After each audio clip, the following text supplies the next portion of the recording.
नमस्कार, बहुत स्वागत है आप सभी का। मैं हूं अंजलि सिंह। मतदान से जुड़ी बड़ी खबर आपको बता दें, एक बड़ा अपडेट सामने आया है। कांकेर में मतदान का समय समाप्त हो गया है। कांकेर की 4 विधानसभा में फिलहाल समय समाप्त हो गया है। 3 बजे मतदान केंद्र का गेट बंद हो गया। गेट के अंदर जो भी लोग मौजूद होंगे वो मतदान कर सकेंगे। लाइन में लगे लोग ही डाल सकेंगे वोट। सुबह 7 बजे से 3 बजे तक वोटिंग का समय था। तो बता दें आपको कि 7 बजे से 3 बजे तक ही वोटिंग का समय था। कांकेर की 4 विधानसभा में अब ये समय समाप्त हो चुका है। मतदान से जुड़ा बड़ा अपडेट आपको दे रहे हैं। कांकेर में मतदान का समय समाप्त हुआ। ये 4 विधानसभा की सीटें कांकेर की, जिनमें समय खत्म हो गया है। और कहां कितना प्रतिशत वोटिंग का अब तक का रहा है वो आपको दिखा देते हैं। मध्य प्रदेश की 6 सीटें, छत्तीसगढ़ की 3 सीटें, और ये वोटिंग प्रतिशत जो है वो सामने आया है। देखिए, मध्य प्रदेश में 1 बजे तक 38.96% वोटिंग हो चुकी है। छत्तीसगढ़ में 53% मतदान हुआ है। हालांकि अभी जो समय हो रहा है वो आपको बता दें 3:30 बज रहे हैं, और ये जाहिर सी बात है कि जो समय है वो बढ़ा होगा। और ऐसे में बात करते हैं रीवा सीट की, तो यहाँ पे 31.85%, खजुराहो में भी 37.89% मतदान हो चुका है। कांकेर में 60.15% मतदान हुआ। वहीं महासमुंद में 52.06% मतदान हुआ है। राजनांदगांव में 48% मतदान हुआ। तो ये मतदान का प्रतिशत सामने आया। मध्य प्रदेश की 6, छत्तीसगढ़ की 3 सीटों पर वोटिंग जो है वो हो रही है। अब ऐसे में सतना सीट पर देखिए 2019 में 70% लगभग मतदान हुआ था। हालांकि अभी यहां पर 40% ही मतदान सतना में हुआ है। अब मतदान का प्रतिशत हालांकि कम जरूर देखा जा रहा है, लेकिन अब ये 70% के आंकड़े को पार कर पाएगा या फिर वहां तक पहुंच पाता है वो देखना होगा। बात करें टीकमगढ़ सीट की, तो टीकमगढ़ में भी देखिए ऐसा ही मतदान जो है वो सामने 66% मतदान 2019 में हुआ था। लेकिन अभी का जो मतदान प्रतिशत है, हालांकि अभी वोटिंग संपन्न नहीं हुई है, खत्म नहीं हुई है, तो 40% मतदान हुआ है।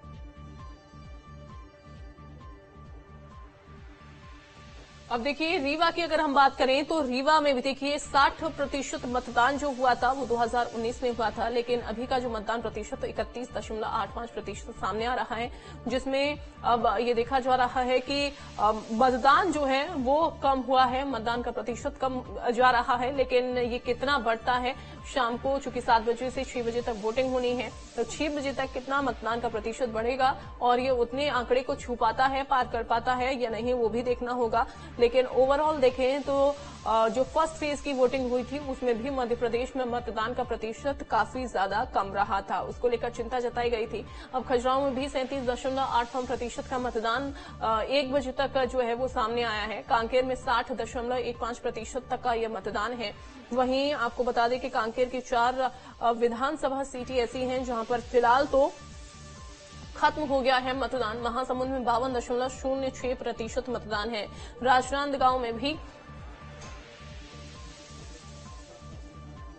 राधेश्याम सोनी भी हमारे साथ जुड़ गए हैं। इसके अलावा अतुल हमारे साथ नर्मदापुरम से जुड़े हुए हैं। अतुल, आपके पास आते हुए क्या ये मतदान का प्रतिशत इस समय बढ़ेगा, कितना बढ़ेगा, और जो 2019 का ये जो आंकड़ा था क्या उसको छू पाएगा? चूंकि हम देख रहे हैं पहले चरण में भी मतदान का प्रतिशत कम ही था, दूसरे चरण में भी ओवरऑल इतना ही देखने को मिल रहा है कि मतदान का प्रतिशत 2019 के मुकाबले उन सीटों पर आंकड़े को टच नहीं कर पा रहा है। देखिए अंजलि, अभी ये कहना कि क्या 2019 के मुकाबले मतदान प्रतिशत इस बार कम रहेगा, ये थोड़ी सी अभी जल्दबाजी है। क्योंकि जिस तरीके से हम ये जरूर कह सकते हैं कि दोपहर में मतदाताओं ने मतदान के लिए अपना रुझान थोड़ा सा कम किया, क्योंकि धूप थी और अब धूप के बाद धीमे धीमे जैसे शाम हो रही है, दिन ढल रहा है और गर्मी की जो तपन है कम होती जा रही है, तो एक बार फिर से हमें मतदान केंद्रों पे लोगों का आने का सिलसिला होता हुआ दिखाई दे रहा है।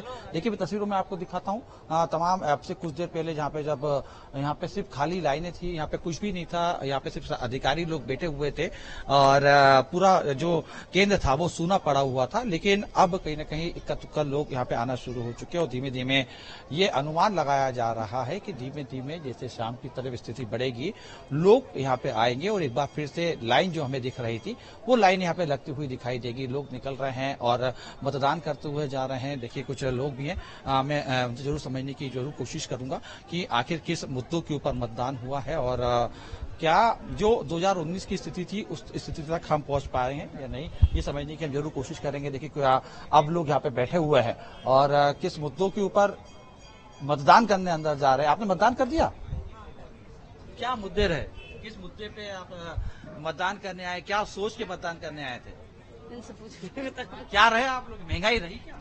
महंगाई तो बहुत है कि अभी भी रही। हाँ महंगाई तो है। अच्छा कौन आ रहा है, क्या किसकी? तो अब कौन आता क्या होता अब ये क्या बताएं हम अब कौन आ रहा कौन नहीं आ रहा। महंगाई तो अभी भी बहुत है। महंगाई अभी भी? महंगाई तो बहुत है। अच्छा, महंगाई भाई तो राम मंदिर भी तो दिया। राम मंदिर दिया, भगवान की सेवा कर रहा है और का कर रहे हैं। अच्छा क्या राम मंदिर को लेके लोग सोचते हैं कि राम मंदिर दिया तो क्या अच्छा बना, बहुत अच्छा है। अच्छा है? हाँ उसकी तो बहुत सरकार ने काम कैसे किया? सरकार ने अच्छा काम किया। बस महंगाई है, महंगाई है बस, महंगाई कम होनी चाहिए। महंगाई कम होना चाहिए, महंगाई ज्यादा है अभी। अच्छा योजनाओं को लेके कई योजनाएं केंद्र सरकार कह रही है, मोदी कह रहे हैं कि हमने कई योजनाएं दी हैं तमाम तबकों के लिए ताकि उनको आर्थिक तौर से मजबूत किया जाए। आयुष्मान योजना के हम उनको इलाज करवाया जाए, फ्री में इलाज हो। बना है, आयुष्मान कार्ड बना है, अभी इलाज कुछ भी नहीं हुआ हमारा, हमने अभी यूज भी नहीं करा। नहीं किया, कार्ड बन गया? कार्ड बन गया। कुछ कार्ड बनवाने में परेशानी तो नहीं है? कोई दिक्कत नहीं, हमें कोई चीज की दिक्कत नहीं है। नहीं बनाए सब योजना हमें मिल रही है, सब लाभ मिल रहा और सब डॉक्यूमेंट पूरे तैयार पूरे तैयार है। जो नहीं थे वो भी बना। वो पहले हम देखते थे कि आधार कार्ड या कोई कार्ड बनाने बड़े संघर्ष हुआ करता था। आयुष्मान कार्ड बनवाने गए तो घर ही बनाने आए थे आयुष्मान कार्ड, घर ही आ गए। घर ही आ गए, घर बैठ के बने आयुष्मान कार्ड, घर बैठ के बने। यानी नीचे स्तर तक योजनाएं पहुंच रही है। हाँ कर्मचारी आए थे, खुद सामने सिविल लगा के घर के सामने सबके मोहल्ले मोहल्ले बना के गए। हाँ अच्छा क्या होने वाला है इस बात? अब मालूम नहीं अब क्या होने वाला है, इसके विषय में अब ज्यादा जानकारी नहीं है। अच्छा राहुल गांधी या नरेंद्र मोदी? अब देखते नरेंद्र मोदी आना चाहिए। नरेंद्र मोदी। नरेंद्र मोदी क्यों? क्यों, वो हमारा देश का राजा है, हमें खा भी दे रहा। हाँ योजनाओं का लाभ मिल रहा है। बिल्कुल। अच्छा आपने वोट दे दिया? हमने दिया है। दिखाइए उंगली। ये देख लो। अरे देखिए वोट करके आ रहे हैं, अपना जो अधिकार था उसका प्रयोग करके आ रहे हैं। अच्छा ये बताइए कौन कौन सी योजनाओं का लाभ मिल पा रहा है? हमको सब मिल रही है। सब आ रहे हैं? बिल्कुल। ये तो कह रही थी कि महंगाई बहुत हो गई। नहीं कोई महंगाई नहीं हुई, तो रुपया भी दे रहे हैं। दे रहे हैं तो अनाज खा भी दे रहा, सब सामान खा भी दे रहा। तो बच्चों का 1500 रुपया। क्या क्या बच्चों को नौकरी? बोले बच्चों को नौकरी नहीं मिल रही। बच्चों को नौकरी भी तो मिलना चाहिए। 1250 दे रहा, उसमें हो क्या रहा है? ये ऐसा नहीं कहा, मिल जाएगी। मत बोलो। जरूरी है, 1250 जरूरी नहीं, नौकरी आना चाहिए। अच्छा क्या लगता है कि इस बार क्या मुद्दे रहे आप लोगों के मन में, किस मुद्दे? मोदी मोदी मोदी मोदी मोदी। ठीक है, कुछ और लोग भी निकल रहे हैं, मैं उनसे भी बात करने की कोशिश करता हूँ, समझने की कोशिश करता हूँ क्या रहे इस बार के मुद्दे। आपने अपना मताधिकार का प्रयोग तो कर दिया, किस मुद्दों के साथ? सर मुद्दे तो यही है कि महंगाई है इस समय ज्यादा, और बाकी कई मुद्दे हैं। अपने पेट्रोल का है मुद्दा, बेरोजगारी का मुद्दा है, बाकी और भी अन्य अदर मुद्दे हैं जो मुद्दे हैं। हाँ राम मंदिर मुद्दा था क्या? हाँ सर, राम मंदिर का भी एक विशेष मुद्दा था जो कि हल हुआ है। हल हुआ है? हाँ संतुष्ट हैं उससे? बिल्कुल संतुष्ट है। राम अतुल, मंदिर का इनसे ये मुद्दा है पूछने और की बाकी कोशिश अभी और करिएगा मुद्दे। कि ये सारे जो मुद्दे हो गए वो केंद्र के मुद्दे हो गए, लेकिन क्या जरूरी सुविधाएं इनको मिल पा रही हैं इनके क्षेत्र में? सड़क, पानी, बिजली, रोजगार, ये जो मूलभूत सुविधाएं जिनको देखकर, जिनको जहन में रखकर ही जनता वोट करने के लिए पहुंचती है, अपना जनप्रतिनिधि आगे का चुनती है, इन मुद्दों को पूछिए जरा कि क्या इन मुद्दों को ध्यान में रखकर ही वोट किया गया है या सिर्फ केंद्र के मुद्दे जो हैं, जो इस समय सेंटर में मुद्दे हैं, वही हावी हैं? देखिए अंजलि, बड़ा सवाल किया है आपने और ये बात लोगों से जानना भी जरूरी है कि क्या सिर्फ केंद्र के मुद्दे रहे या जो बुनियादी सुविधाएं थी वो मिली कि नहीं मिली। देखिए होशंगाबाद एक बड़ा अहम हिस्सा है मध्य प्रदेश का जी। बुनियादी सुविधाओं में सड़क की क्या स्थिति रही, पानी किस प्रकार से आपको मिल रहा? आपको लगा ये तमाम जो बुनियादी जरूरतें थी जी, वो जी। पूरी हुई? हाँ सर, क्योंकि बुनियादी जरूरतें पूरी हुई है। यहाँ पे सड़क बनी है, पानी की सुविधा हुई है, रोड बने हैं। बाकी जो नहीं हो पाया वो भी काम प्रोग्रेस पे चल रहा है। अच्छा, आप लोगों को, होशंगाबाद वालों को, हमें गर्व है कि इस बात से जाना जाता है कि यहाँ से मां नर्मदा कल करते हुए निकलती। जी जी बिल्कुल सर, हमें बहुत गर्व है। उनकी जिस तरीके से गंदगी उनके अंदर मिल रही है, इन तमाम चीजों को लेके होशंगाबाद के तमाम जो रहवासी हैं बड़े मुद्दा कई बार इसको लेके आंदोलन भी कर चुके हैं। क्या वो कम हो पाई, नर्मदा साफ हो पाई? सर देखिए, आपने नर्मदा में जो गंदगी की बात कही है, तो मैं यही कहना चाहता हूँ, जो भी सरकार बनेगी उससे मेरा यही निवेदन है, करबद्ध प्रार्थना है हाथ जोड़ के, जो डायरेक्ट नाले मिल रहे हैं शहर में, तो उन नालों को आप आगे जाके डाइवर्ट किया जाए। जो मेन जो अपना घाट है, सेठानी घाट जो माना जाता है, उसको आगे ले जाके उसमें शामिल किया जाए। ठोस कदम उठा के आपको लगा कि? सर अभी तक तो ठोस कदम नहीं उठा, और आने वाली जो भी सरकार रहेगी उससे यही निवेदन है। चूंकि आप युवा है और युवा के दिल में एक सबसे बड़ी जो इस समय तलब है कि रोजगार, रोजगार के अवसर उत्पन्न हुए। सर रोजगार तो ऐसा है कि रोजगार के अवसर तो बहुत है, लेकिन उनको करने की चाह होना, उनमें ललक होना चाहिए। युवा में अवसर तो बहुत है रोजगार के, करने वाले तो अहम मुद्दा है अतुल। हाँ, सरकार की तरफ से भरपूर कदम उठे सर, और योजनाएं भी उठी है। सरकार रोजगार दे रही है, लेकिन हम जिस तरीके से देखते हैं, क्यों आखिरकार जो युवा है वो पलायन कर रहा है दूसरे राज्यों में, ये भी एक बड़ा मुद्दा है। दूसरी चीज कि यहाँ पर नर्मदा का जिक्र चूंकि आपने किया है, युवा है, आजकल पढ़ा लिखा युवा है, सारी चीजें पता है। पिछली सरकार में जो दावे हुए, अब की सरकार में, पिछली सरकार हमने देखी, कांग्रेस की सरकार आई, उसके बाद फिर कांग्रेस की सरकार गिरती है, बीजेपी की सरकार आती है, दोबारा से बीजेपी की सरकार बनती है, तमाम दावे होते हैं। अगर हम ओवरऑल देखें 8-10 साल में, तो क्या ये मुद्दे सुलझते हुए नजर आए हैं? क्या इन पर काम होता हुआ नजर आया है, या फिर सिर्फ दावे ही किए हैं, या फिर चंद भर काम कर दिया और उसके बाद उनको गिना दिया? देखिए बिल्कुल अंजलि, में अपन इस पे जरूर चर्चा भी करेंगे, लेकिन पहले हम इनसे राय ले लेते कि आखिर क्या वाकई इन मुद्दों के ऊपर चर्चा हुई, क्या युवाओं के दिल में ये मुद्दे थे जब वोट करने के लिए आए। देखिए, मैं आज से 1 दशक पुरानी बात करूं तो मध्य प्रदेश में सबसे बड़ा जो एक विडंबना थी, एक युवाओं की जो पीड़ा थी, वो ये थी कि मध्य प्रदेश के अंदर आईटी हब नहीं था, शिक्षा के बेहतर व्यवस्थाएं हम उस समय नहीं देख पा रहे थे। लोग रोजगार के लिए अवसर में प्रदेश को छोड़ के जा रहे थे, दिल्ली, महाराष्ट्र, बड़े जो शहर है, बैंगलोर, वहां पहुंच रहे थे। आपको लग रहा कि ये 10 साल मध्य प्रदेश के लिए खास रहे और जब पलायन जो है युवाओं का वो रुका? जी सर, मैं इस बात से सहमत हूँ।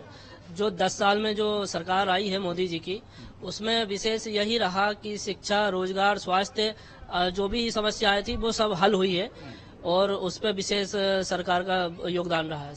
ठीक है अंजलि, युवा है और अपनी बात बारी बेबाकी के से रखते हैं, और बेबाकी से जिस तरीके से तमाम ये देखे रखते हुए नजर आ रहे हैं कि युवाओं ने रोजगार के लिए जो बात करी 2019 में, 2014 में जो युवाओं ने, 2009 में युवाओं ने जो अपने रोजगार के लिए मत अधिकार का प्रयोग किया, कहीं ना कहीं कुछ युवा जरूर संतुष्ट नजर आ रहे हैं। देखिए, खास बात यही है, राजधानी भोपाल की बात करें, लेकिन राजधानी भोपाल तक होशंगाबाद का जिक्र इसलिए होता है कि मां नर्मदा यहाँ से बहती है, और मां नर्मदा को लेकर हमने देखा नर्मदा को लेकर तो कई बार अभियान भी छिड़ चुके हैं, लेकिन इस पर काम होता हुआ देखा नहीं गया है। बहरहाल तमाम दावे किए जाते हैं, वादे कर दिए जाते हैं कि हमारी सरकार बनेगी, हम ऐसा काम करेंगे, हम वैसा काम करेंगे, लेकिन जस की तस समस्या बनी रहती है। लौटूंगी मैं आपके पास अतुल। मध्य प्रदेश में देखिए 3 बजे तक 46.50% मतदान हो चुका है। दमोह की बात करें तो 3 बजे तक अब प्रतिशत आपको बता देते हैं कितना आ रहा है, कितना परसेंटेज सामने आ रहा है। तो देखिए दमोह में 45.69% मतदान हुआ है। होशंगाबाद का जिक्र करें तो होशंगाबाद में देखिए 55.79% मतदान हुआ। वहीं खजुराहो में 43.89% मतदान, रीवा में 37.55% मतदान हुआ है। इसके अलावा सतना में 47.68% मतदान हुआ। टीकमगढ़ में 48.76% मतदान हुआ है। तो 3 बजे तक का ये मतदान प्रतिशत सामने आ गया है। अब ये अपडेट है, देखिए मतदान प्रतिशत बढ़ा है। खजुराहो में 43.89% मतदान हुआ। रीवा में 37.55% मतदान हुआ है। 1 बजे तक का ये जो मतदान प्रतिशत था वो 32% था, लेकिन अब मतदान प्रतिशत बढ़ा है। तो मध्य प्रदेश की 6 सीटों में इस समय 3 बजे तक कितना प्रतिशत मतदान हुआ वो आपको बताया। अब 3 बजे तक का मतदान प्रतिशत छत्तीसगढ़ की सीटों का भी जान लीजिए। तो देखिए 63 ओवरऑल जो प्रतिशत है वो सामने आया है 3 सीटों का। कांकेर में 3 बजे तक 67.50% मतदान हुआ। महासमुंद में 63.30% मतदान हुआ। राजनांदगांव में 61.34% मतदान हो चुका है। तो ये 3 सीटें जहां पर वोटिंग इस समय हो रही है। हालांकि कांकेर की 4 विधानसभा की सीटें ऐसी जो कि वहां पर मतदान संपन्न हो चुका है, गेट बंद हो चुके हैं। अब गेट के अंदर जितने भी लोग मौजूद हैं, जो लाइन में लगे हुए हैं, वही सिर्फ वोट कर सकते हैं। आपको बता दें कि ये छत्तीसगढ़ में देखिए मतदान का प्रतिशत है 63.29%। अब कांकेर में 3 बजे तक 67.50% मतदान हुआ है। अब देखिए अगर आपने मतदान नहीं किया है तो आप मतदान करने के लिए जरूर जाइए, क्योंकि महज कुछ ही घंटे का समय बचा हुआ है। 3:45 इस समय हो रहा है। और अगर आपने अभी तक मतदान नहीं किया है तो आप जाके जरूर मतदान करिए। 6 बजे तक का समय है मतदान का। आप हमें वोट वाली सेल्फी भी भेज सकते हैं अगर आपने मतदान कर दिया है। 70429226 जो नंबर फ्लैश हो रहा है स्क्रीन पर, उस पर आप अपना जो फोटो है वो भेज सकते हैं, सेल्फी भेज सकते हैं। हम आपकी जो सेल्फी है वोट वाली वो जरूर आप अपने टीवी स्क्रीन पर दिखाएंगे, जिसमें आप देख सकते हैं कि आपने वोट कर दिया है। इस लोकतंत्र के महापर्व में आपने आहुति दे दी है। देखिए नंबर एक बार फिर से फ्लैश हो रहा है 7042926470। ये नंबर जिस पर आप व्हाट्सएप के जरिए अपनी सेल्फी, वोट वाली सेल्फी हमें भेज सकते हैं। हम दिखाएंगे वो सेल्फी कि आपने मतदान किया है।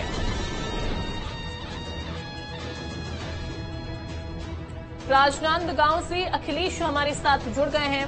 अखिलेश, रुक करती हूं आपका। राजनांदगांव का अगर हम बात करें तो यहां का जो मतदान प्रतिशत सामने आया है वो 3 बजे तक 61.34% सामने आया। इसके अलावा 2019 में 76% हालांकि यहां पर मतदान का प्रतिशत था। किस तरीके से 61.34% को आप देख रहे हैं 3 बजे तक का? राजनांदगांव की जो हॉट सीट है, ये प्रतिशत की बात अपनी जगह रही, लेकिन प्रतिशत की जगह देखा जाए कि रुझान अभी धीरे धीरे आ रहे हैं, क्योंकि मौसम की जो तब्दीली हुई है, मौसम में नरमी दिखी है। लेकिन यहाँ पर जो प्रत्याशी है उनके जो समर्थक है वो निकल नहीं रहे हैं। और सबसे बड़ी खास बात बता दूं कि यहाँ शादियों की भरमार है। शादियों के चलते हुए भी यहाँ पे लोग वोट करने के लिए आगे पीछे भी देख रहे हैं, और अभी कभी कभी बल्क में आ रहे हैं। हम जिस जगह कॉलेज है, ये रियासत की चली बात, राजनीति इसके खून में रस्सी बची हुई है। तो निश्चित तौर पर आज हाथ सीट है राजनांदगांव। और राजनांदगांव में अगर ताल ठोकी है पूरा सीएम भूपेश बघेल ने, तो पूर्व सांसद संतोष पांडे भी यहाँ पे जोर आजमाइश कर रहे हैं। अब लगभग 18.5 लाख यहाँ की जनता आज मतदान करने के लिए निकल रही है। वोट प्रतिशत जो भी आएगा शाम तक के जो आंकड़े आएंगे, उस आंकड़े के बाद ही कुछ स्पष्ट हो पाएगा कि जनता का रुख किस ओर जा रहा है। जी ठीक है, आपके पास मैं लौटूंगी। संदीप भमरकर भी हमारे साथ जुड़े हुए हैं।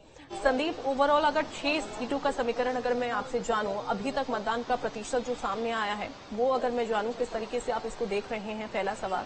दूसरा सवाल, क्या इस बार भी जैसा कि विधानसभा में हुआ था, हमने देखा था मोदी मैजिक चला था, क्या इस लोकसभा चुनाव में भी वोट हो रहे हैं? क्या केंद्र के मुद्दों पर वोट हो रहे हैं, या फिर सिर्फ जनता जो उनकी मूलभूत सुविधाएं हैं जो उनको अभी तक नहीं मिली हैं, जो चाहते हैं कि वो उनको मिले, उनमें तब्दीली हो, उनमें बदलाव हो, क्या उस पर वोट किया जा रहा है? किस तरीके से आप इसे देख रहे हैं?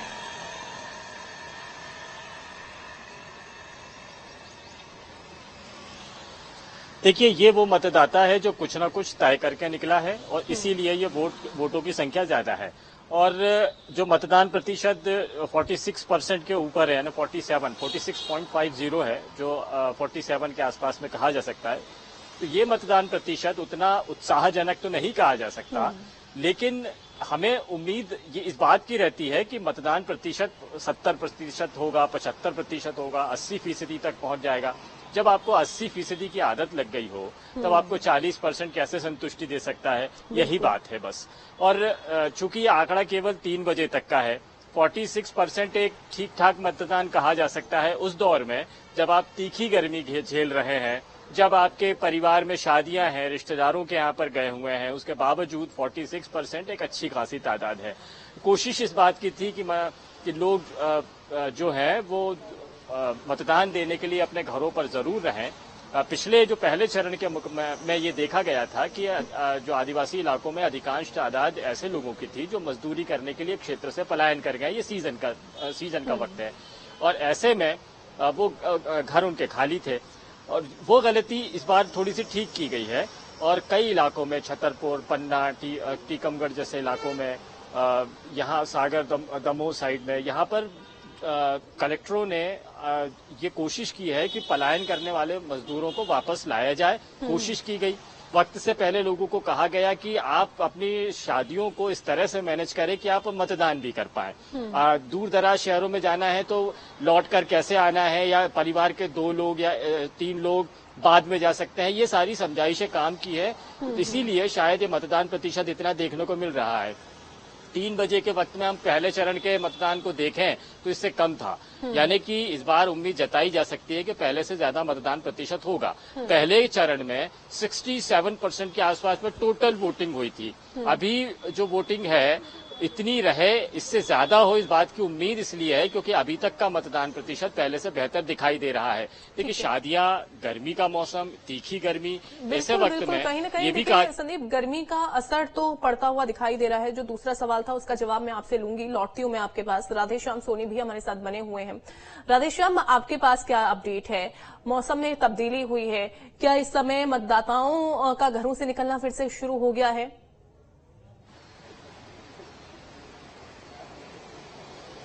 नीतीश कुमार की हल्की हल्की बूंदाबांदी भी होने लगी है और ठंडक भी आ गई है। तो जो लाइन टूट रही थी लगातार वो बढ़ रही है। अगर हम प्रतिशत की बात करें तो 3 बजे के आंकड़े जो हम बता रहे हैं आपको, 44% मतदान खजुराहो लोकसभा सीट पर हो चुका है। तो मतदान बढ़ेगा। जैसे कि अभी कहा गया है कि जो शादियां थी और धूप के कारण मतदान नहीं हुआ है, तो ये कहीं ना कहीं कारण है। लेकिन अब धूप चली गई है और ठंडक भी आ गई, हल्की बूंदाबांदी भी होने लगी है। तो लोग घर से निकल के आके मतदान करेंगे। लोग उत्साह भी दिख रहा है लोगों में। कुछ बुजुर्ग भी, युवा भी, जो लाइन टूट रही थी वो लाइन फिर से जोड़ने लगी है। लोग आके बैठने लगे हैं मतदान करके। कुछ लोग हमारे साथ यहाँ पे देख रहे हैं, आपके बैठे भी हुए हैं साथ में यहाँ पे।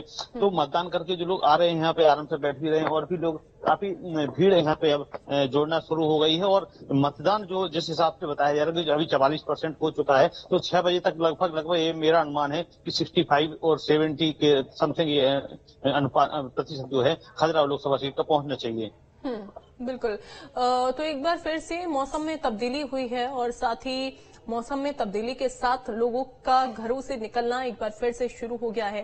हालांकि हमने वो तस्वीरें भी दिखाई थी जब घरों से लोग निकले तो थे सुबह के समय में, लेकिन दोपहर होते होते वो जो भीड़ थी, जो मतदान केंद्र थे, वो खाली रह गए थे।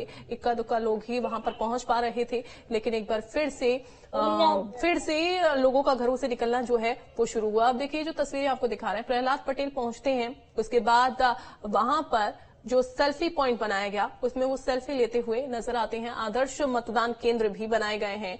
इसके अलावा हमारे अलग अलग जगहों से सहयोगी लगातार अपडेट हम तक पहुंचा रहे हैं। साथ ही अगर हम बात करें तो देखिए आप अपनी वोट वाली सेल्फी भी हमें भेज सकते हैं। नंबर लगातार आपकी टीवी स्क्रीन पर फ्लैश हो रहा है, उस पर हम दिखाएंगे व्हाट्सएप के जरिए। आपने अगर वोट कर दिया है तो जरूर हम दिखाएंगे और दिन भर ये जो सेल्फी है आपकी वो हमारी टीवी स्क्रीन पर चलेगी, जिसे आप देख सकते हैं, लोग उसे देखकर प्रभावित हो सकते हैं। वोट गुरु के माध्यम से भी हम लगातार प्रभावित करने के, लोगों को जागरूक करने की कोशिश कर रहे हैं ताकि लोग जागरूक हों और घरों से बाहर निकले। क्योंकि अभी तक तमाम ऐसे मतदाता हैं, देखिए पिछली बार का जो वोटिंग प्रतिशत था वो बहुत ज्यादा था और इस बार उम्मीद यही की जा रही है कि उस वोटिंग प्रतिशत को वो जो आंकड़ा है वो छू ले। लेकिन अभी तक शादी ब्याह का जो सीजन इस समय चल रहा है, जो घरों में माहौल है, जो त्योहारी जो सेलिब्रेशन इस समय चल रहा है, उसको लेकर भी कहीं ना कहीं ये जो मतदान प्रतिशत है वो प्रभावित होता हुआ दिखाई दे रहा है। तो मतदान प्रतिशत प्रभावित हुआ है, लेकिन उत्साह में बिल्कुल भी कमी नहीं करनी है, घरों से बाहर निकलना है। तो देखिए बीजेपी हर एक कार्यकर्ता को मौका देती है, जबकि अन्य दलों में सिर्फ परिवारवाद को बढ़ावा दिया गया है। विपक्ष को लेकर सीएम मोहन यादव ने क्या कहा, न्यूज स्टेट पर रात 7:57